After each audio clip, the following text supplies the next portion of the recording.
അറ്റകുറ്റപ്പണിക്കിടെ Elathur Hindustan petroleum പ്ലാന്റിൽ നിന്നും ഇന്ധനം ചോർന്നതിൽ റവന്യൂ ഉദ്യോഗസ്ഥരുടെയും കോർപ്പറേഷൻ ആരോഗ്യ വകുപ്പിന്റെയും നേതൃത്വത്തിൽ സംയുക്ത പരിശോധന. സ്ഥലം എംഎൽഎ കൂടിയായ മന്ത്രി എ.കെ. ശശീന്ദ്രൻ അടിയന്തര റിപ്പോർട്ട് തേടിയതിന് പിന്നാലെയാണ് പരിശോധന. പ്രവർത്തനങ്ങൾ ഏകോപിപ്പിക്കുന്നതിന് മന്ത്രി കളക്ടർക്ക് നിർദ്ദേശം നൽകിയിട്ടുണ്ട്. രാവിലെയും ഡീസലിന്റെ സാന്നിധ്യം മേഖലയിൽ കണ്ടെത്തിയ സാഹചര്യത്തിൽ ചോർച്ച പൂർണ്ണമായും തടയാൻ സാധിച്ചില്ലെന്നും ശാശ്വത പരിഹാരം വേണമെന്നും നാട്ടുകാർ ആവശ്യപ്പെടുന്നു. മന്ത്രി എ.കെ. ശശീന്ദ്രൻ വൈകുന്നേരം 6 മണിക്ക് പ്രദേശം സന്ദർശിക്കും. ഇന്നലെ വൈകിട്ടോടെ കോഴിക്കോട് എലത്തൂരിലെ ഹിന്ദുസ്ഥാൻ പെട്രോളിയം ലിമിറ്റഡിൽ നിന്നും പുറത്തെ ഓവുചാലിലേക്ക് ഡീസൽ ഒഴുകിയെത്തിയതോടെ പ്രദേശവാസികൾ ആശങ്കയിലാണ്. പ്രശ്നം പരിഹരിച്ചെന്ന് ഇന്നലെ HPCL അധികൃതർ പറഞ്ഞെങ്കിലും ഇപ്പോഴും പ്ലാന്റിൽ നിന്ന് ഡീസൽ പുറത്തേക്ക് ഒഴുകുന്നുണ്ട്. എത്രത്തോളം ഡീസലാണ് പുറത്തേക്ക് ഒഴുകിയത് എന്നതിനെ സംബന്ധിച്ച് കൃത്യമായ കണക്കുകളില്ല.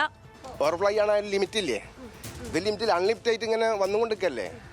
ഇതിന് സോഴ്സ് ആണ് അടയ്ക്കേണ്ടത്. അല്ല ഇവിടെ അടച്ചിട്ട് കാര്യമില്ല. അല്ല ഇവിടുന്ന് കോരി ഇത് വന്നുകൊണ്ടേ നിൽക്കും.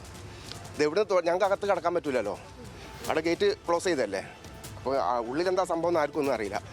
ഇന്ധനം ടാങ്കിൽ നിറയുമ്പോഴുള്ള അലാറം അടിച്ചില്ലെന്നും സാങ്കേതിക തകരാർ മൂലമുള്ള ഓവർഫ്ലോ മാത്രമാണെന്നുമാണ് അധികൃതർ പറയുന്നത്.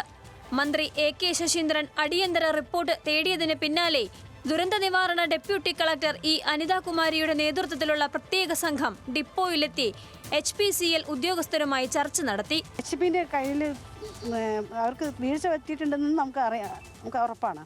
ആ വീഴ്ചയെ പറ്റിയുള്ള കാര്യങ്ങളും ഒന്ന് എങ്ങനെയൊക്കെയാണോ അത് പരിഹരിക്കേണ്ടതെന്നും കൂടെയാണല്ലോ ഒപ്പം നോക്കുന്നത്. ഇന്നലെ 3:30യോടെയാണ് ചോർച്ച നാട്ടുകാരുടെ ശ്രദ്ധയിൽപ്പെട്ടത്. സംഭരണ കേന്ദ്രത്തിൽ നിന്നുള്ള ഡീസൽ സമീപത്തുള്ള ഓടയിലേക്ക് ഒഴുകുകയായിരുന്നു. 25ഓളം ഡ്രമ്മുകളിലാക്കിയാണ് ഡീസൽ മാറ്റിയത്. ഇതിനു മുൻപും ഇത്തരത്തിൽ ചോർച്ച ഉണ്ടായതായി നാട്ടുകാർ പറയുന്നു. ഞങ്ങൾ ആവശ്യപ്പെടുന്ന സ്റ്റോപ്പ് കൊടുക്കണം. കളക്ടർ സ്റ്റോപ്പ് കൊടുക്കണം. സ്റ്റോപ്പ് കൊടുത്തിട്ട് ബാക്കി കാര്യങ്ങൾ ആലോചിച്ച് ഈ സ്ഥാപനം ഇവിടുന്ന് ഷിഫ്റ്റ് ചെയ്ത് കണ്ണൂർ ഒരു സ്ഥലത്തെന്ന് പറഞ്ഞ് കണ്ണൂരൊക്കെ പോലുള്ള ഏർപ്പാട് അടിയന്തരമായിട്ട് ചെയ്യണം. അതാണ് നാട്ടുകാരുടെ ആവശ്യം. നിരവധി ആരോഗ്യ പ്രശ്നങ്ങളും ഇതുമൂലം ഉണ്ടാകുന്നതായാണ് നാട്ടുകാരുടെ പരാതി. ജനവാസ മേഖലയിൽ നിന്നും പ്ലാന്റ് മാറ്റണമെന്നുൾപ്പെടെ മാസങ്ങളായി തുടരുന്ന ഇവരുടെ ആവശ്യത്തിന് ശാശ്വത പരിഹാരം വേണമെന്നാണ് ഇവിടുത്തുകാരുടെ ആവശ്യം. കോഴിക്കോട്ട് നിന്നും ക്യാമറാമാൻ ഷാഫിക്കൊപ്പം രമ്യ ദാസ്, ന്യൂസ് മലയാളം.